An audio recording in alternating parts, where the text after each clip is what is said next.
6 апреля, Артемон, дери полос. Полозья драл, кто нерадиво их не сменил на скрип телег.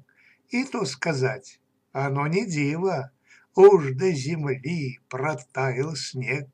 Хозяин жег костры в подворье, избу кругами обходил, считая верным то подспорьем отвадить рой нечистых сил. И вдоль дорог огни пылали, к церквям указывая путь, чтоб те, кто шли из дальней дали, не заплутали где-нибудь.